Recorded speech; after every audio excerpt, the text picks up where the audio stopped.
오늘은 3일째 주일입니다. 그러면 6월의 첫날입니다. 첫 주일입니다. 벌써 이제 반의 새로운 반의 시작이 되겠죠. 이제 더운 날씨도 시작이 되었고 또 여러 가지 농사일도 바쁘지만 그럴수록 우리가 영혼의 충만을 위해서 늘 말씀과 기도에 집중하시고 육신도 잘 관리하셔서 이 더운 여름 잘 지낼 수 있기를 바랍니다. 제가 우리 교회가 이제 하늘꿈학교 선교를 위해서 선교비를 지원을 하고 후원하고 있습니다. 지난주에 그 학교 학생이 만든 그러한 이제 감사의 사진 그림과 또 글이 저한테는 와서 카톡이 되는 분들께 제가 이제 이렇게 전해드렸는데 보셨는지 모르겠어요. 우리 교회가 후원하는 그 하늘꿈 중고등학교는 북한에 어머니나 아버지가 북한에 출생한 그러한 연고가 있어야만 그 학교에 입학을 할 수가 있는 그런 학교입니다.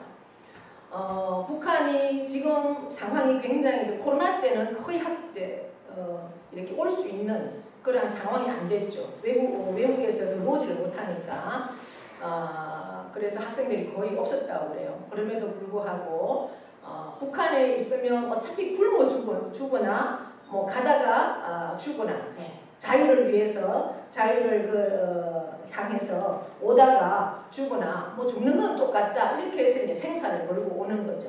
그런 학생들이 모인 학교입니다. 특별히 이제 이번에 이렇게 카드가 왔는 그 감사의 편지 후원해 주셔서 우리가 학교에 잘 다닐 수 있도록 도와주셔서 감사합니다. 앞으로 이제 잘 공부해서 저도 이제 이렇게 학생들을 또 후원하고 앞으로 이제 이 대한민국을 위해서 잘 살아나가겠다 이런 편지죠. 내용이 이제 보셨는 분들은 보셨겠지만 그래서 여러분들이 더 그 하늘꿈 중고등학교를 위해서 기도해 주시고 여러분들이 선교에 계속해서 동참해 주시면 고맙겠습니다.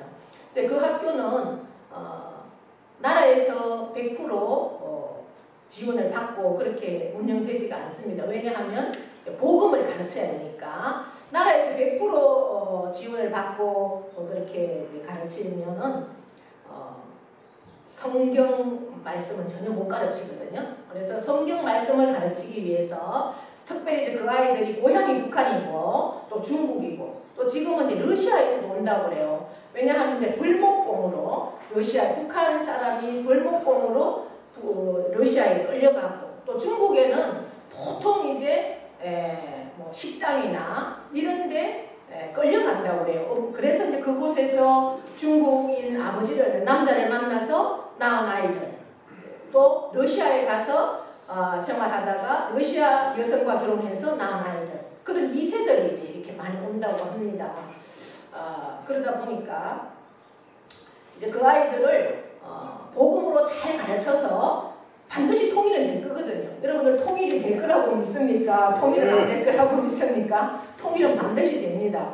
하나님의 뜻이 우리가 어디에 있는지는 모르죠. 하나님이 왜 저 북한 땅에 김정일, 김일성, 김정일, 김정은 그 부자들이 세습을 하면서 저렇게 인권을 누린하고 완전 그들이 신이 되었잖아요. 오직 김일성, 김정일, 김정은이 신이다. 나에게만 추종해라. 그야말로 우리가 성경을만 가지고만 있어도 뭐 죽임을 당하든지 아니면은 이제 끌려가거든요, 감옥으로. 그러한 땅이 이제 북한입니다. 그러다 보니까 우리가 이제 기도하면서도 그러죠. 도대체 하나님께서 왜 저 북한 땅이 원래는 얼마나 우리나라의 기독교가 처음 들어올 때 북한 땅에서 들어왔거든요. 북한 땅에 평양이라든지 이러한 땅에 평양 대부흥운동 1907년에 그렇게 거기서 부흥의 역사가 일어나고 있는 곳이 북한인 땅인데 지금은 왜 저런 땅으로 바뀌어버렸을까? 그것이 우리의 질문일 수도 있죠. 하나님 앞에. 하나님의 뜻은 우리가 어디에 있는지는 모릅니다. 그 나라의 지도자를 세우는 것도 하나님 뜻이거든요. 하나님이 세우시는 겁니다. 김정은을 통해서 뭔가 하나님께서 하시고자 하는 일이 있기 때문에 아직도 저 김정은을 저렇게 세워두는 거죠. 하나님이 뭐 못하실 게 뭐 있습니까? 하나님의 마음 하시고자 하면 김정은은 뭐 단숨에 누군가에 의해서 죽임을 당할 수도 있는 상황인데도 저렇게 아직도 저렇게 끌어가는 것은 무엇 때문일까? 반드시 하나님 뜻이 있다고 봅니다. 그러면서도 우리가 이제 통일은 반드시 될 텐데 그것도 복음으로 자유 통일을 이룰 수 있는 그런 역사가 반드시 올 텐데 그 일을 위해서 기도하고 이제 이 주역이 되기 위해서 이 아이들을 키워나가고 있습니다. 이제 그 학교가 세워진 지가 20년 됩니다. 올해가 20주년이거든요. 그 학교의 교사라든지 그 학교의 설립자, 교장선생님, 목사님 이런 분들은 그야말로 헌신하는 사람들입니다. 크게 많이 이렇게 똑같은 학교만 지금도 이제 그 학교에 교사들이 들어와도 6개월을 못 버틴다고 그래요. 왜냐하면 기존 학교하고 체제가 다르거든요. 일단은 그 복지가 다르잖아요. 기존 똑같은 이제 교사들의 월급, 뭐 그러한 보너스 이런 제도가 그렇게 잘 되어 있지 않아요. 그러니까 거의 거기는 헌신하고 희생하면서 나라에서 100% 지원을 못 받으니 이제 후원 받아서 그 아이들을 양육합니다. 그 아이들은 한 달에 5만 원 내고 먹고 자고 다 해요. 아침, 점심, 저녁을 다 먹고 그 다음에 이렇게 이제 아파트 이런 데서 함께 생활하면서 잠깐 다 사거든요. 그렇게 이제 하면서 전폭적으로 그 아이들을 교육을 하고 기존 학교의 수업을 다 합니다. 국영수사과 체육까지 다 하면서 이제 특별히 복음을 가르치죠. 반드시 통일이 되면 이 복음을 가지고 그 땅에 가서 그 땅에서 복음의 일들을 하기 위해서 훈련시키는 학교가 바로 하늘꿈 중고등학교라는 사실을 기억하시면서 여러분들이 이제 1인당 뭐 5,000원도 하고 만 원도 하고 많이 하는 분들은 뭐 10만 원씩도 하고 이렇게 하거든요. 그렇게 해서 우리가 이제 후원을 하고 있는데 모아서 그 일을 위해서 여러분들이 계속 기도해 주시고 감동이 되시는 분들은 정말 내가 하나님 앞에 받은 이 사명, 내가 나가서 이 영혼들을 위해서 복음을 전하지는 못할지라도 정말 그 영혼들 생명을 걸고 헌신하면서 그 아이들에게 복음을 가르치는 그 학교에 후원하겠다. 이제 이런 분들은 더욱 기도하시면서 앞으로도 계속 함께 동참해 주시면 고맙겠습니다. 그래서 이제 그런 카톡에 제가 보내드린 거 이게 뭐지 궁금해하실 분도 계실 것 같아서 그렇게 이제 설명을 조금 길게 드렸습니다. 계속해서 기도해 주시고 교회 소식들은 이번 주간에도 쭉 여러 가지 소식들이 많이 있습니다. 여러분들 참고하시고 기도로 협력해 주시면 고맙겠습니다.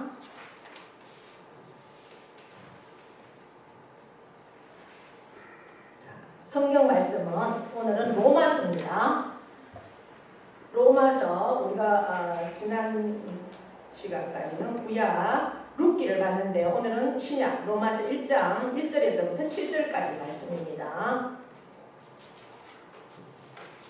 함께 우리가 교독하겠습니다.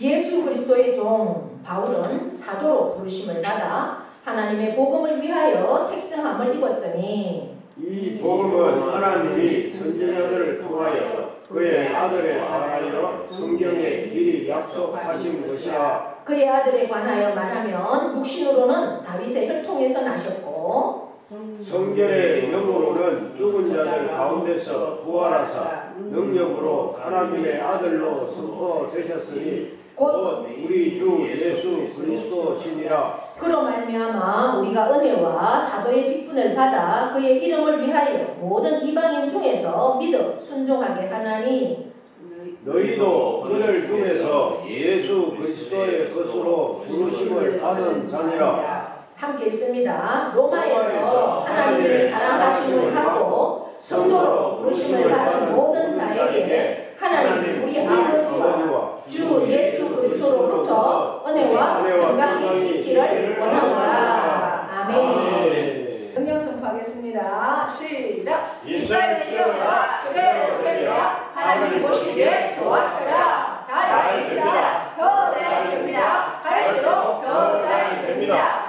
감사합니다. 더 감사합니다.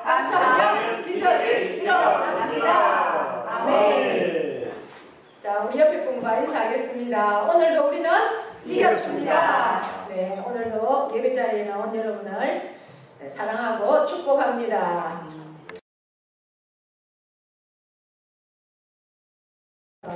오늘은 로마서에 대해서 우리가 말씀을 나누어 보겠습니다.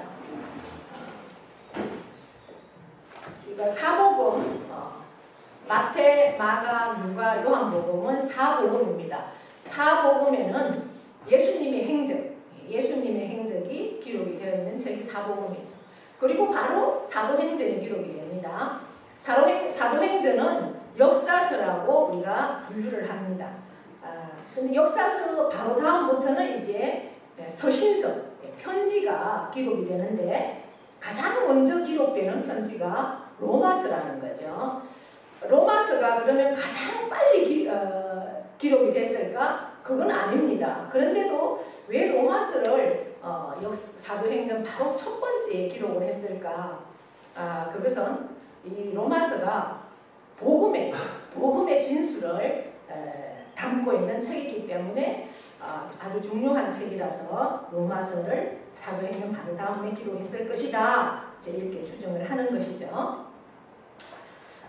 우리가 로마서는 그러면 누가 기록을 했을까? 이제 로마서를 우리가 살펴보기 전에 누가 기록을 했으며 또 누구에게, 편지니까 편지를 쓴 사람이 있을 것이고 편지를 받는 사람이 있겠죠. 누가 편지를 쓰고 누가 받았을까? 그러면 이 당시에 사회적인 그러한 상황이나 배경은 어떠했을까? 우리가 한번 보면 이 로마서는 사도 바울이 기록을 했습니다. 사도 바울이 그러면 언제 기록을 했을까? 사도 바울은 어떤 사람이었는가 하면 굉장히 아마 돈이 많은 부잣집 아들이었던 것 같아요. 그래서 갈라디아에 있는 길리기아 타소에서 태어났지만 아버지가 그때 당시에는 로마가 돈만 주면은 자기 그 로마의 시민권을 살 수가 있었어요. 로마가 굉장히 그 당시에 세계를 지배하는 그러한 나라였습니다. 여러분 지금 이 시대에 세계를 지배하는 나라는 어디라고 생각을 하십니까? 미국이라고 생각을 하시죠? 예, 그렇습니다. 미국입니다. 미국의 시민권을 얻기를 원하는 사람이 있을까요? 없을까요? 많습니다. 얻을 수만 있으면 그 나라의 시민권을 얻고 싶어 합니다. 그렇다고 해서 지금 돈만 많이 주면 시민권을 얻을 수가 있습니까? 그렇지 않습니다. 돈을 많이 준다고 해서 시민권을 얻을 수가 없습니다. 그 나라에서 태어나면 시민권을 얻는다고 합니다. 그래서 한때는 우리나라에서 만삭이 되잖아요. 그러면 그 나라에 가서 아기를 출산하려고 이렇게 임산부들이 비행기를 타고 미국에 가는 사람들도 많이 있었다고 합니다. 지금도 그런 사람들이 있겠죠. 물론 돈이 없으면 그것도 할 수가 없잖아요. 그것도 돈하고는 결부되어 있습니다. 돈이 있으니까 그곳에 가서 아기를 낳고 나오면 바로 시민권이 주어집니다. 예, 그 시민권이 있으면 그 나라에서 많은 혜택을 누리니까 그러한 영주권을 받기를 원하고 그 나라의 시민권을 받기를 원하죠. 이제 이때 당시에도 사도 바울은 로마에서 태어난 사람은 아니었지만 아버지가 부자니까 돈을 주고 로마의 시민권을 받을 수 있었던, 그래서 로마의 시민권을 가지고 있었고, 그리고 이 사람들은 유대인이었습니다. 유대인들은 뭘 공부하기를 원하느냐? 율법, 모세 오경을 철저하게 이제 공부하기를 원하죠. 특별히 이 사도 바울이 공부한 곳은 가말리엘이라는 그 문화에서 공부를 했습니다.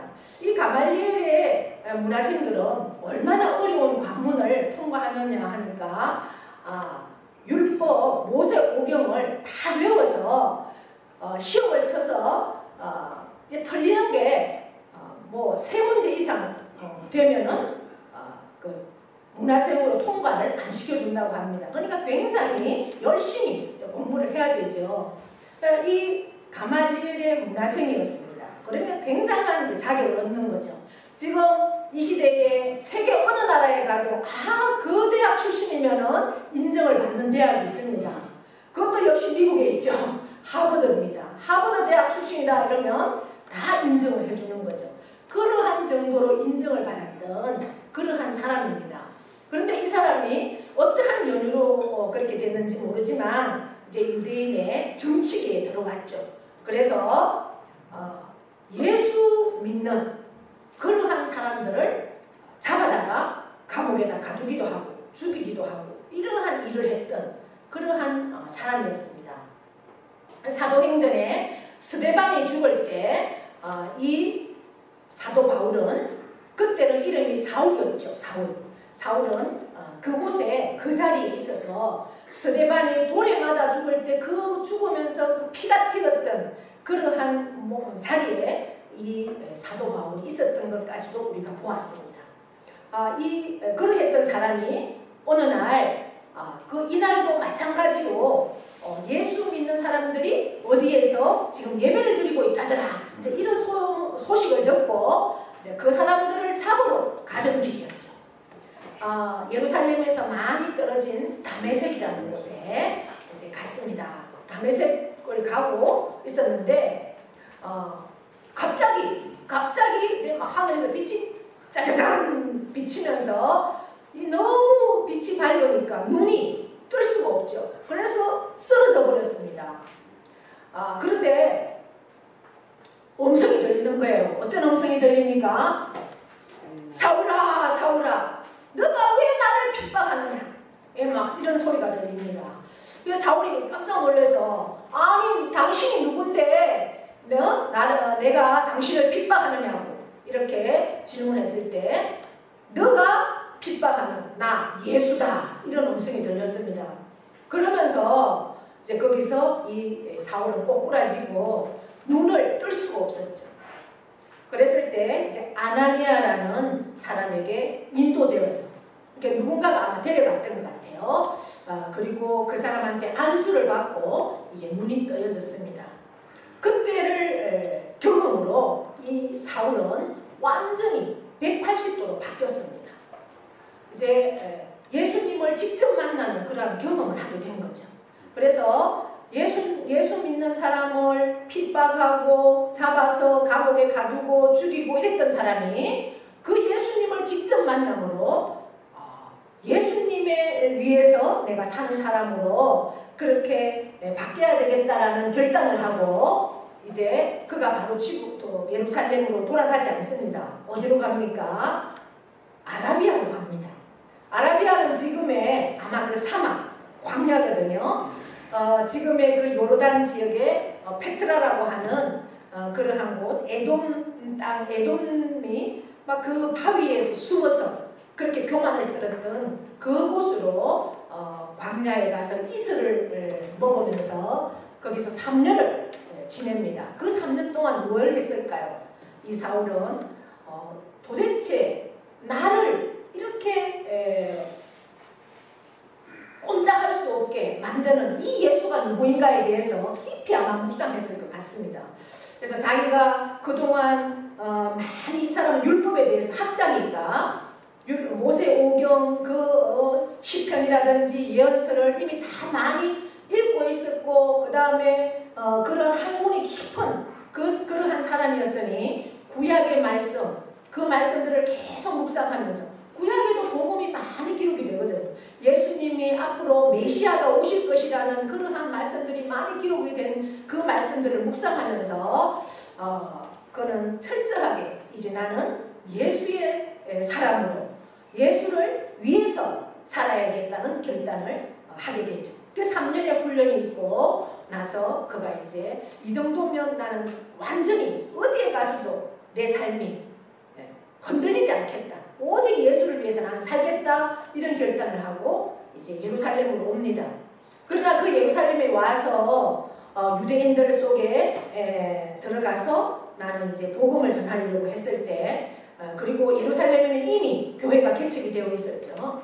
예수님의 그 제자들에 의해서 베드로와 요한에 의해서 야고보 이런 사람들에 의해서 교회가 개척이 되었던 그 교회에 자기가 들어가서 교회의 일원으로 나는 예수를 믿고 복음의 사람으로 살겠다라고 그렇게 헌신하겠다라고 그들 속으로 들어가고자 했지만 이 사울이 워낙 예수 믿는 사람을 많이 핍박하고 죽였기 때문에 교회에서 그를 받아주지 않았습니다. 그래서 그 교회의 일원으로 들어가지 못하고 그는 이제 자기 고향으로 돌아갑니다. 그래서 자기 고향 길리기아의 다소에 가서 자기 집에서 10년을 무려 10년을 어떠한 일도 하지 않고 아마 그 고향에 가서 가까운 사람들에게는 계속 복음을 전했겠죠. 가족이나 주위의 이웃들에게 만나면 내가 만난 이 예수, 나는 그렇게 예수를 믿는 사람을 핍박하고 죽이고 했지만 그 예수, 그 복음만이 정말 내 삶을 걸 수 있는 그러한 능력이다. 바로 예수만이 구원주다. 나는 그분을 나의 주인으로 모셨다. 나는 내 삶을 그렇게 살아드리기로 결단했다. 당신도 복음, 예수 믿어야 된다. 아마 이런 그 복음을 계속 전하면서 아마 10년 동안 그렇게 있었던 것 같아요. 그러한 훈련이 있었기에 이제 어느 날 그 안디옥에, 수리아의 안디옥에 교회가 개척이 되고 그 교회가 세워지면서 이제 지도자가 필요하지 않습니까? 교회가 개척이 되면 그때 바나바가 그 교회에 지도자로 있었는데 혼자는 감당이 안 되니 사울을 길리기아 그 다소에 가서 데려와서 안디옥에 수리아 안디옥의 지도자로 함께 동력을 하는 그러한 역할을 하다가 이제 하나님의 때가 되어서 하나님께서 예수님이 하늘로 성천하시면서 제자들에게 부탁한 그 말씀이 있죠. 뭡니까? 사도행전 1장 8절 말씀.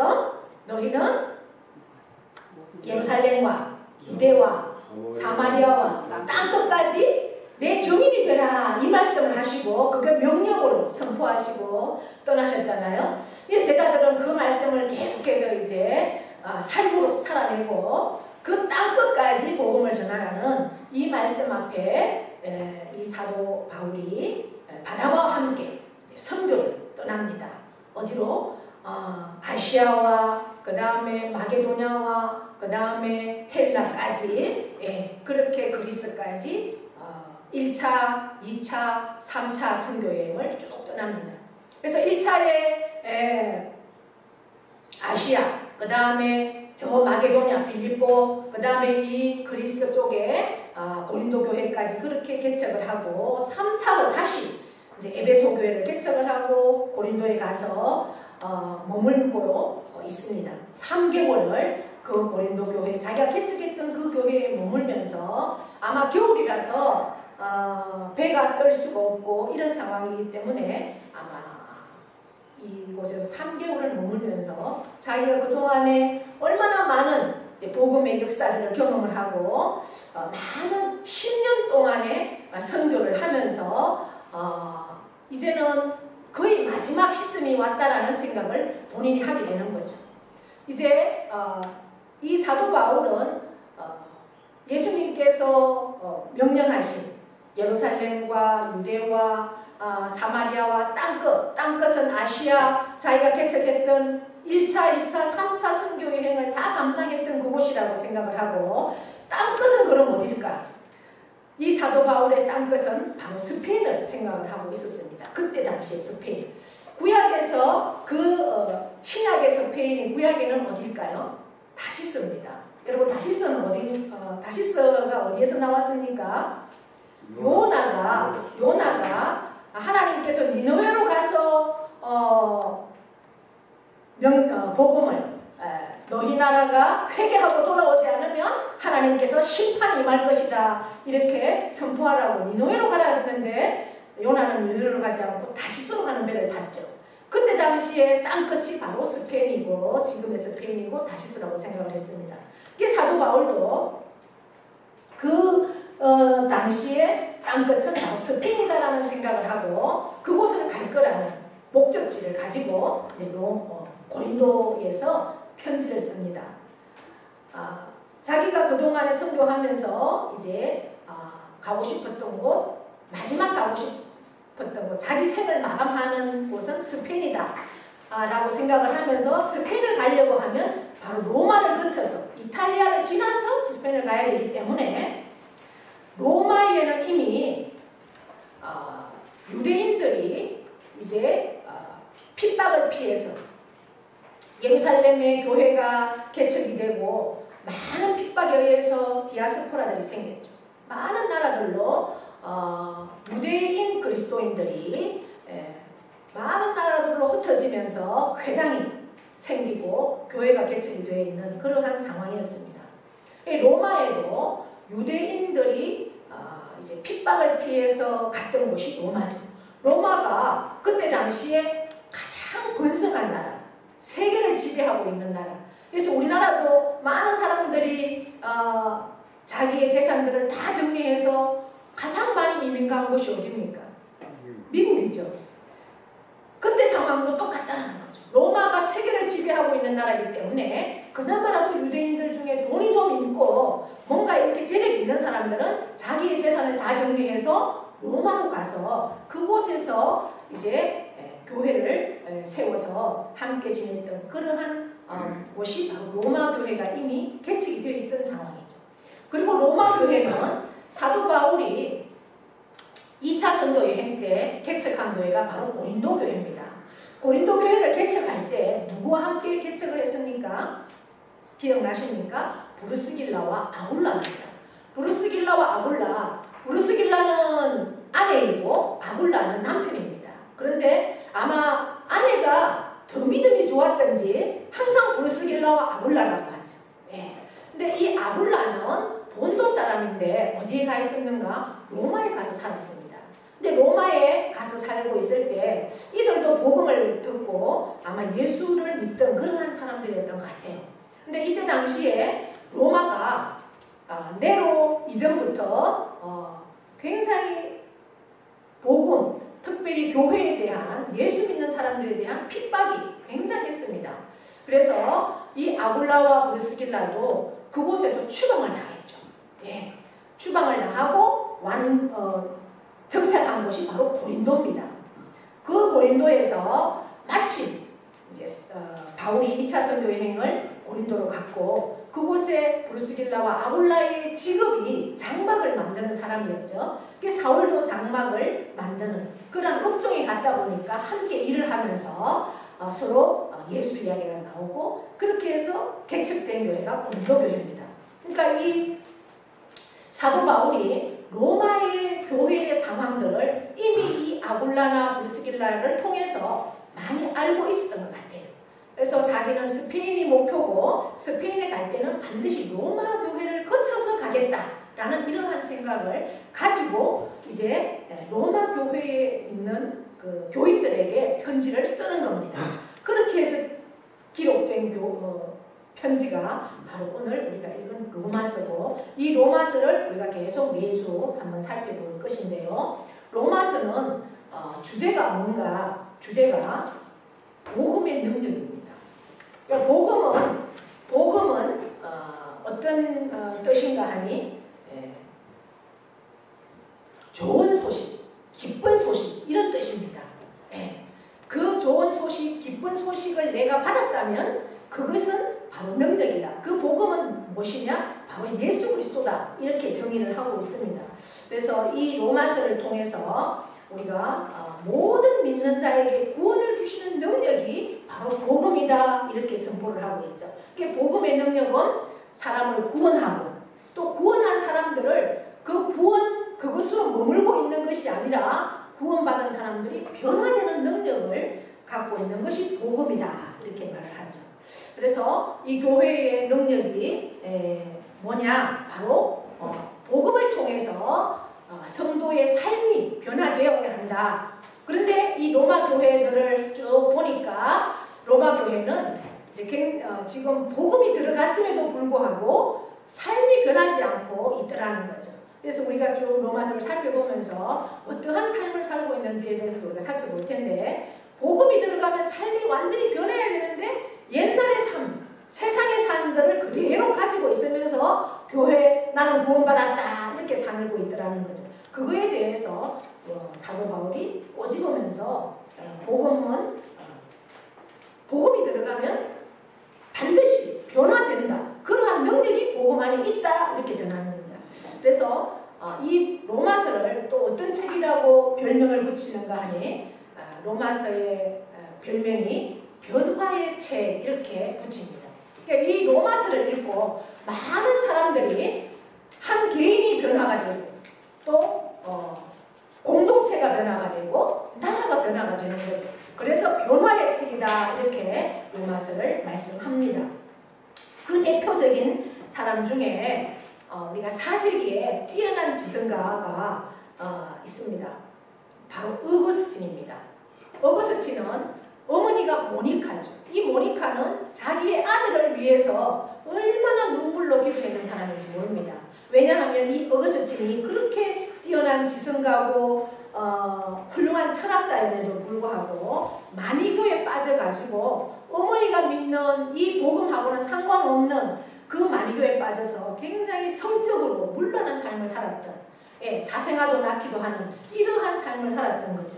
그래서 이 어거스틴을 위해서 어머니가 그렇게 기도했습니다. 돌아오라. 이제 복음으로 돌아오라고, 그 마니교에서 돌아오라고, 너의 삶을 청산하고 돌아오라고 그렇게 눈물로 기도했지만 어머니의 기도에 하나님은 응답하지 못하고 어머니는 그 어거스틴이 돌아오지 않는 그러한 상황 가운데 세상을 떠났습니다. 그런데 어느 날 이 어거스틴이 이탈리아가 수도가 로마죠. 그 이탈리아의 밀라노 어느 근처에서 한 친구의 그 저택을 이렇게 지나가고 있는데 그 안에서 아이들이 막 놀고 있으면서 노래를 부르는 거죠.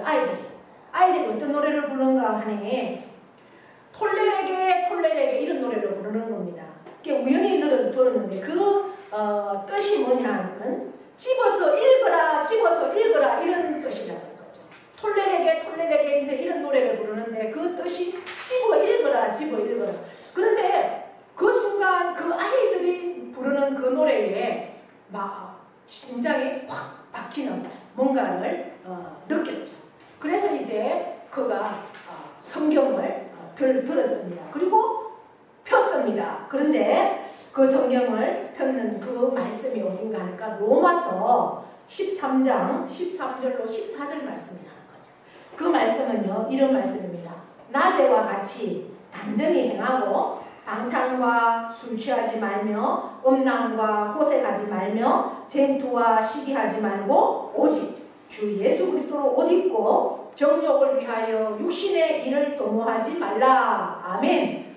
자기한테 딱 맞는 말씀이죠. 이 말씀 앞에 그가 완전히 꼬꾸라지고 그의 삶을 회개하고 180도 다른, 그래서 그가 나중에는 어떠한 칭호를 받습니까?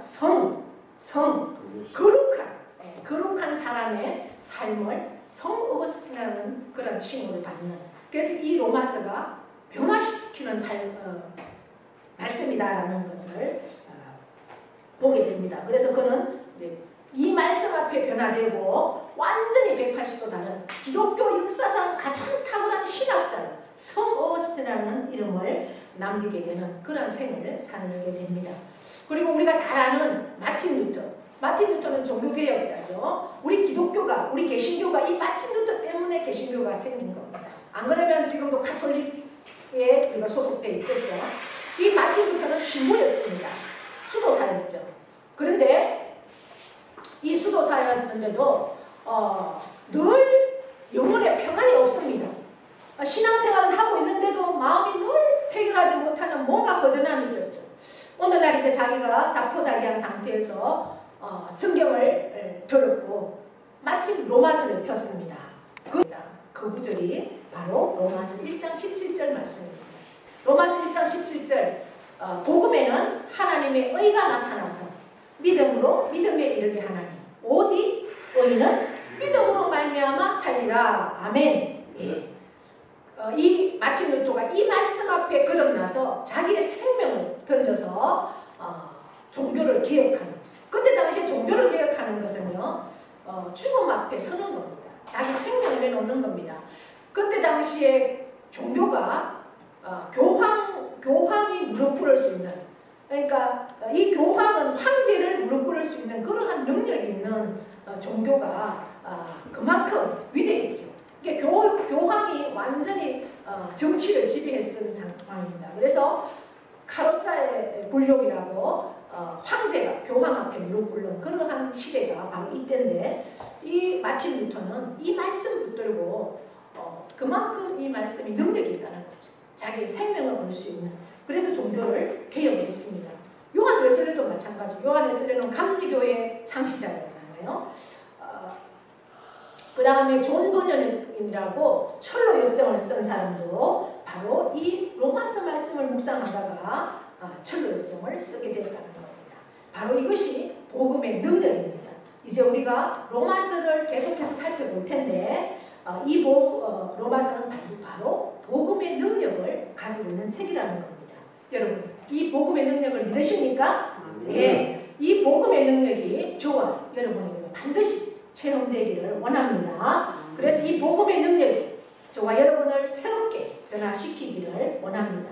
그래서 우리가 이 로마서를 계속해서 묵상하면서 나갈 때 이 말씀 앞에 저와 여러분이 새롭게 변화되고 이 말씀 앞에 완전히 생명을 걸 수 있는, 그래서 바울처럼 오거스틴처럼, 그리고 마틴 루터처럼, 그리고 존 버년이나 요한 웨슬레처럼 정말 복음으로 인해서 우리가 세상에 감당할 수 없는 그런 삶을 살아낼 수 있는 저와 여러분 다 되시기를 주님의 이름으로 축복합니다. 네, 하나님 아버지 고맙고 감사합니다.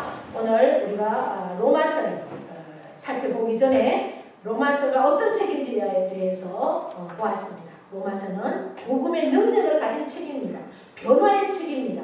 참으로 이 말씀 앞에 우리의 생명을 걸게 하시고, 이 말씀 앞에 변화되는 많은 사람들이 역사를 변화시킨 것처럼 우리에게도 그 복음이 능력이 되게 하시고, 그 능력 있는 말씀, 이 로마서를 통해서 내가 변화되고 우리 교회가 변화되어서 참으로 세상을 향해서 이 말씀을 선포하기에 부족함이 없는 삶으로 저희들을 인도하여 주시옵소서. 감사드리며 예수님의 이름으로 기도하옵나이다. 아멘. 이제는 우리 주 예수 그리스도의 은혜와 하나님 아버지의 크고도 영원하신 사랑하심과 성령님의 교통 위로하심의 역사가 오늘 로마서 말씀을 우리가 이제 앞으로 묵상하며 말씀 앞에 설 때에 우리의 영혼에 평안을 주시고, 참으로 해결하지 못했던 거절함 가운데 이 말씀이 내게 능력이 되어서 내 삶을 변화하고,